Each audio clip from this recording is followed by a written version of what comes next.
Salut à tous les curieux, alors aujourd'hui au programme bien des histoires, des récits de réincarnation et puis comme chaque semaine, vos 12 énergies pour la semaine qui arrive, bien sûr signe par signe, vous êtes bien dans le taroscope de Mimix sur le 101.9 de Radioactive.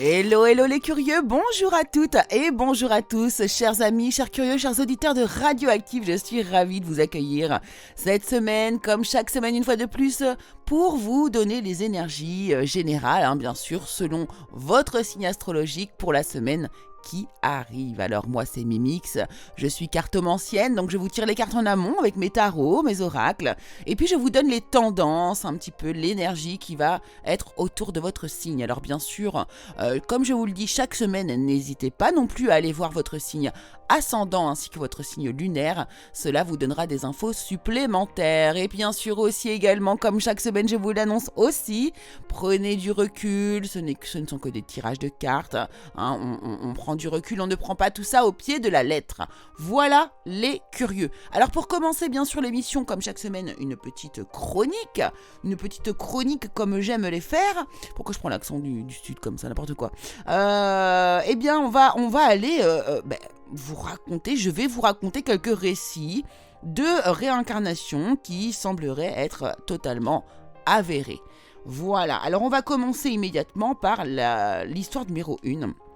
Donc l'histoire ici que je vais vous raconter sort tout droit des recherches publiées en 58 de Ian Stevenson, dont je vous ai parlé la semaine dernière. C'est un psychiatre qui est nord-américain et ses recherches concernent les expériences de réincarnation vécues à travers le monde. Donc les histoires publiées dans cette recherche ont été vérifiées et enregistrées. D'accord ?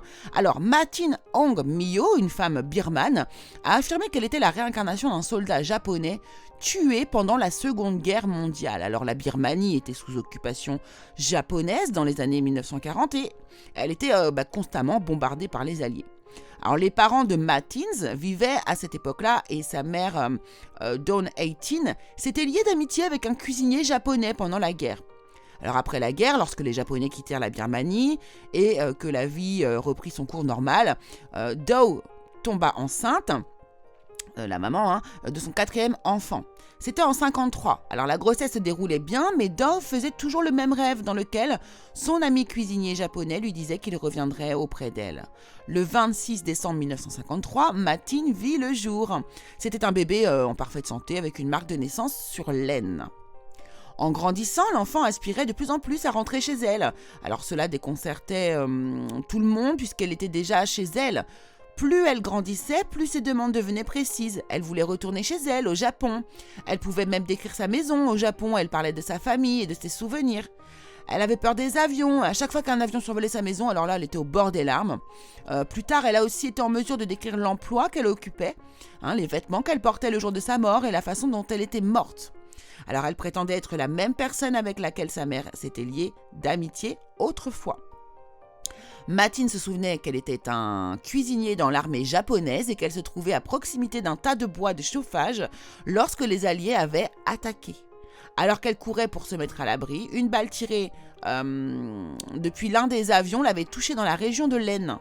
Cela expliquait sa phobie des avions. En outre, elle était capable de donner aussi une description précise de l'avion qui avait causé sa mort. Alors elle affirmait aussi qu'elle était un homme dans sa vie antérieure et toutes ces informations à propos de l'attaque du village par un avion et de sa fonction de cuisinier pour l'armée, se sont avérées être totalement vraies. Voilà. Alors là, c'est vraiment une histoire où on peut tout vérifier, où tout... c'est très impressionnant, je trouve ça fascinant. Alors, deuxième histoire, c'est l'histoire de Luke Ruhlmann. Il s'agit de l'histoire d'un petit garçon de 5 ans, convaincu qu'il avait été une femme du nom de Pam, morte après avoir sauté d'un bâtiment en flammes. Alors, selon Erika, la maman de Luke, ce dernier avait commencé à parler de Pam à l'âge de 2 ans. Sa famille ne connaissait personne de ce nom, il était donc peu probable qu'il eût entendu ce prénom dans l'entourage familial. Alors lorsque la mère demanda à son fils qui était Pam, celui-ci lui répondit qu'il était Pam.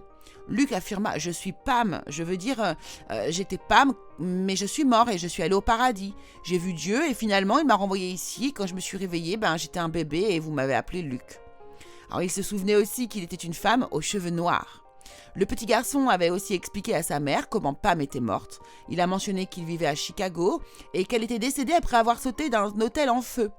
Alors après des recherches approfondies, bien évidemment, Erika a découvert qu'une femme du nom de Pam Robinson avait effectivement perdu la vie avec 19 autres personnes dans l'incendie de l'hôtel Paxton de Chicago en mars 1993.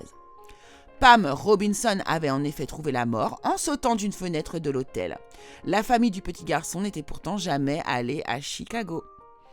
Voilà. Alors, est-ce que pour vous, il s'agit de cas de réincarnation ou alors de simples coïncidences ? Eh bien, c'est à vous de juger, chers amis, en fonction, bien évidemment, de vos croyances. Mais je trouve ça absolument fascinant et incroyable. Voilà, eh bien nous allons passer tout de suite à la deuxième partie d'émission et nous allons bien sûr aller chercher, je vais vous délivrer les énergies qui vont vous entourer tout au long de cette semaine.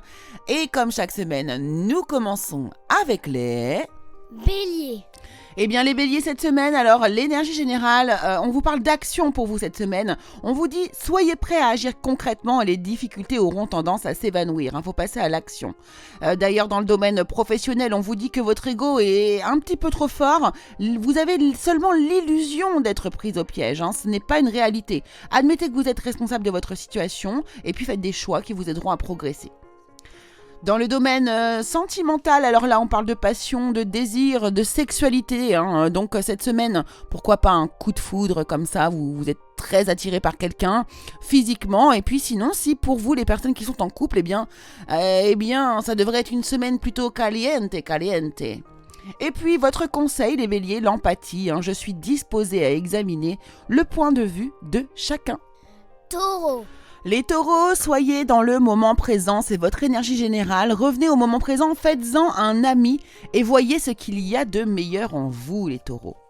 Côté professionnel, alors là, il y a des choses à fêter. Vous êtes dans la construction, dans l'élaboration d'un projet ici. Pourquoi pas de la prospérité aussi ici qui peut vous attendre. En tout cas, il y a vraiment de la construction, de la stabilité ici. Vous êtes solide cette semaine côté professionnel.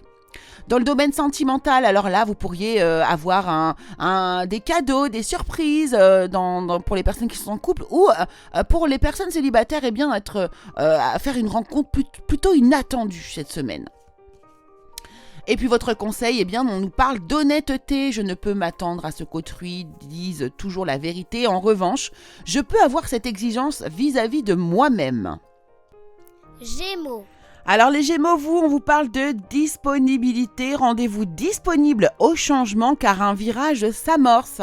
Les Gémeaux. Et puis dans le côté professionnel, alors là c'est magnifique. Vos souhaits se réalisent, vos rêves deviennent réalité. Peut-être un moment magique dans votre vie va arriver cette semaine. On vous parle de bonne fortune. Surtout, ayez bien foi en l'univers et ayez la conviction que tout ira bien, les Gémeaux. Et puis alors dans le domaine sentimental, là, on parle de pardon, de libération, de réconciliation. Donc, écoutez, ici, tout devrait s'arranger pour vous dans le domaine sentimental, d'une manière ou d'une autre, puisque vous pourriez aussi vous libérer par le biais d'une séparation. Ça, c'est tout à fait possible. Et puis, votre conseil, ici, c'est l'évolution. Je désire une expansion de conscience. Ouais, on vous parle beaucoup de votre conscience ici et de votre foi. Cancer. Eh bien les cancers, soyez dans la gratitude. La gratitude est le chemin qu'emprunte la prospérité et le succès pour venir à votre rencontre. Dans le domaine, dans le domaine professionnel, le bien que vous faites vous revient. Il y a un flot d'abondance inattendue qui arrive vers vous. Vous empruntez à bon escient ou soldez une dette peut-être aussi dans le domaine pro. En tout cas, vous êtes en train de partager vos richesses avec d'autres moins fortunés également, pourquoi pas. En tout cas, ici, on nous parle d'échange, on nous parle d'équilibre. Vous donnez autant que vous recevez et vous recevez autant que vous donnez.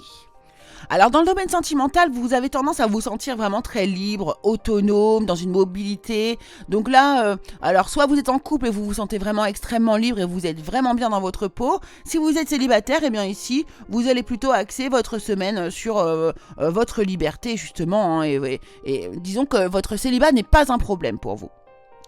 Et puis...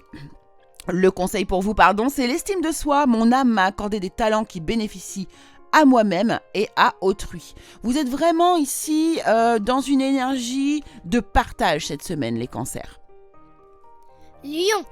Les lions, eh bien la lucidité vous permet de voir au-delà de l'apparente réalité, alors tout devient clair dans votre domaine général. Donc ici vraiment, soyez lucide sur les situations qui se présentent à vous, hein, les lions. Dans le domaine professionnel, alors attention parce que vous avez tendance à trop travailler ou alors à travailler trop dur, vous avez besoin de rééquilibrer votre vie professionnelle. N'hésitez pas à laisser les autres vous aider, puisque sinon vous pourriez en fait ici être vraiment trop pris par le stress dans votre domaine professionnel, les lions. Dans le domaine sentimental, alors là, vous anticipez des projets, vous préparez peut-être des vacances comme ça pour le futur. En tout cas, vous êtes dans l'anticipation du futur avec votre autre. Et puis, pour les personnes qui sont célibataires, eh bien, vous êtes peut-être en train de prévoir ici, de déclarer votre flamme. Pourquoi pas à la personne qui vous touche. Et puis ici votre conseil, c'est l'abondance.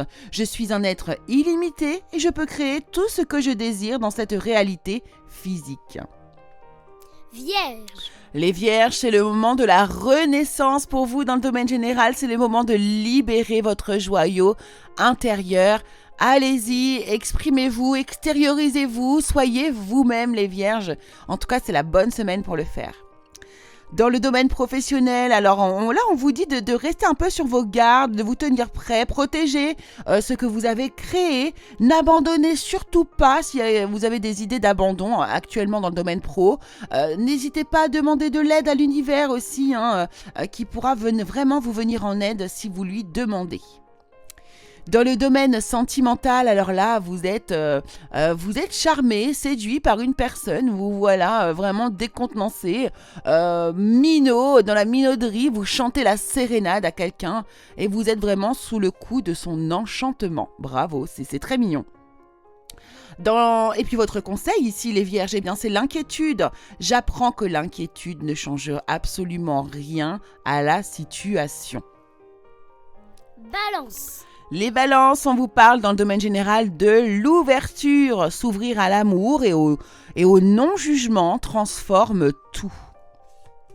Dans votre domaine professionnel ici, on vous dit que vous êtes dans une forme d'illusion, vous n'êtes pas prise au piège, vous avez un manque de confiance en vous en fait qui entraîne un sentiment d'impuissance. Alors, avoir peur, vous avez peut-être peur de passer à l'action aussi, mais on vous dit allez-y, prenez votre vie en main dès maintenant, puisque tout ça n'est qu'une forme vraiment d'illusion. Au niveau de votre énergie sentimentale, on va vous demander ici de lâcher prise, de respirer, de vous calmer. Tout ça, c'est possible en fait pour vous cette semaine. Donc, ayez vraiment cette démarche de lâcher prise. Les balances, c'est extrêmement important pour vous cette semaine. Votre conseil d'ailleurs concerne le doute. Je me libère du besoin de connaître toutes les réponses. Lâchez prise les balances cette semaine, s'il vous plaît. Scorpion. Alors les scorpions, l'énergie générale nous parle de manipulation. On vous dit de maîtriser vos pensées négatives et ne vous laissez plus manipuler par elles. N'oubliez pas que l'esprit, le mental, donc l'ego, parfois peut vous protéger, est là pour vous protéger, mais souvent il vous sabote en fait. Passez par le cœur pour prendre des décisions. Ensuite, dans le domaine professionnel, alors il est temps pour vous de passer aux étapes suivantes. Vous avez des choix audacieux et ambitieux à faire ici. N'hésitez pas à vous associer à d'autres personnes qui partagent vos mêmes rêves ou vos mêmes projets. Développez vos projets, continuez d'avancer ici. C'est une excellente semaine pour ça. Dans le domaine sentimental, ici, j'ai l'impression que vous aspirez, vous rêvez d'une personne. Vous avez l'intuition aussi, peut-être que quelqu'un est attiré par vous et vous également en fait. En tout cas, ici, on vous dit d'écouter fortement votre intuition et que c'est probablement une bonne direction à prendre si vraiment vous écoutez tout simplement votre cœur. Et puis votre conseil ici, c'est la persévérance. Je sais que je peux tout faire si je suis déterminée. Sagittaire. Alors les Sagittaires, on vous parle d'entrave dans votre domaine général cette semaine et on vous dit que rien, absolument rien, ne vous empêche d'avoir ou de faire ce que vous voulez. Vous êtes libres les Sagittaires. Dans le domaine professionnel ici, peut-être que là vous avez besoin d'aller chercher à l'intérieur de vous des réponses. Vous avez besoin ici, pourquoi pas aussi de montrer l'exemple dans le domaine professionnel. Vous cherchez ou peut-être vous devenez un guide aussi spirituel pour certains qui sont dans ce domaine-là. Vous êtes dans une grande découverte de vous-même, en tout cas dans le domaine professionnel. J'ai l'impression que cette semaine vous vous repliez un peu sur vous pour aller chercher des réponses. Dans le domaine sentimental ici, on vous parle de patience, d'assurance, de charisme. Vous êtes dans une énergie vraiment, justement, de patience. Vous savez, vous savez ce qui arrive vers vous. Vous avez confiance en la personne qui est à vos côtés. Vous dégagez vraiment beaucoup d'assurance. Et ça plaît en fait, ça plaît les Sagittaires. Et votre conseil ici, c'est le changement. Je comprends que rien ne peut évoluer sans mouvement. Capricorne. Les Capricornes, on vous parle de la clé et on vous dit que tout peut arriver dès que vous êtes conscient de vos potentialités, les Capricornes, dans le domaine général. Dans le domaine professionnel, ici, on vous dit que vous pouvez compter sur l'arrivée de prochaines réponses. N'hésitez pas à comparer les méthodes traditionnelles à des idées nouvelles aussi pour voir ce qui est le mieux pour vous au sein de votre travail. Voilà, et demandez aussi d'écouter, pourquoi pas, de l'aide à un conseiller, à quelqu'un qui a de l'expérience. Il pourra vous apporter beaucoup de très bons conseils sur le domaine professionnel. Dans le domaine sentimental ici, pareil, vous avez besoin de vous faire soutenir, vous avez besoin d'aide, vous avez besoin de vous ancrer dans la matière. Peut-être ici que vous êtes trop dans l'esprit, dans le mental et pas assez dans le cœur, encore une fois. N'hésitez pas à aller demander conseil à une amie, à un ami, pourquoi pas un thérapeute. En tout cas, vous avez besoin d'un peu de soutien dans le domaine sentimental cette semaine. Votre conseil, c'est la raison d'être en fait. Je sais ce que je suis venu faire ici. Verseau. Alors les Verseaux, dans le domaine général, on vous demande d'être dans la non-résistance, léger tel qu'une plume, oui. En acceptant votre responsabilité des choses, la solution va émerger, les Verseaux. Dans le domaine professionnel, alors là, vous faites un choix qui est peu judicieux, attention, il y a probablement une meilleure voie qui vous rendrait beaucoup plus heureux, beaucoup plus épanoui. Évitez les personnes qui manquent d'intégrité ou qui ont des motifs un petit peu douteux. Bon, là, dans le domaine sentimental, par contre, certains vont avoir besoin ici de spécialistes, des spécialistes de la finance, spécialistes de la santé, spécialistes de quelque chose. En tout cas, ici, il y a une démarche officielle cette semaine au sein soit de votre couple, au sein de votre vie amoureuse, en fait. Il y a peut-être des documents, des papiers officiels à mettre en route, ce genre de choses. Alors, c'est dans le côté positif ou dans le côté négatif. Il y a pas, on ne donne pas vraiment cette énergie-là. Et puis, votre conseil ici, les Verseaux, c'est la gratitude. Soyez reconnaissants de la vie qui vous est donnée et les opportunités qui se présentent à vous, les Verseaux. Poisson. Alors les Poissons, dans le domaine général, on vous parle de méditation. Détachez-vous de vos préoccupations habituelles nourries par votre ego. Ça vous sabote, ça ne vous sert absolument à rien, les Poissons. Dans le domaine professionnel, alors là, il y a une fin, il y a quelque chose qui se termine pour vous et qui vous apporte vraiment du soulagement, de la tristesse aussi peut-être, ou alors les deux. En tout cas, à l'occasion ici, vous avez l'occasion d'accueillir un nouveau bonheur. Vous avez un poids en moins qui est sur vos épaules et il y a vraiment pourquoi pas aussi pour certains, la fin d'une dépendance. Voilà. En tout cas, il y a vraiment une situation difficile qui se termine ici pour vous. Dans le domaine sentimental, vous avez tendance ici à vous isoler, à vous sentir seul, à être dans la peine. Alors, il y a quelque chose qui vous rend triste ou quelque chose qui nourrit, encore une fois, votre ego et qui n'a pas forcément lieu d'être. À vous de voir. Et le conseil, il nous parle de jalousie, c'est peut-être du coup lié à ça. Jalousie, je suis pareil à autrui. Seuls les défis que je dois relever diffèrent. Et bien voilà, les curieux, chers auditeurs de Radioactive, ça y est, le taroscope de Mimix est désormais terminé. J'espère qu'il vous aura plu. N'hésitez pas, du coup, comme je vous l'ai déjà dit, à aller voir vos signes ascendants et votre signe lunaire pour croiser les informations et à ajuster et affiner au plus juste, en fait, voilà, toutes les informations que je vous donne. Je vous remercie beaucoup en tout cas de m'avoir suivi, vraiment, je vous remercie très fort. N'hésitez pas à aller voir le podcast si vous n'avez pas entendu les signes comme vous le souhaitiez. Tous les lundis, on se retrouve à 11h30 et 15h30 et puis sur la chaîne YouTube Le Curieux Cabinet de Mimix où je dépose également le podcast de l'émission. Voilà, eh bien, je vous remercie beaucoup et je vous dis à la semaine prochaine.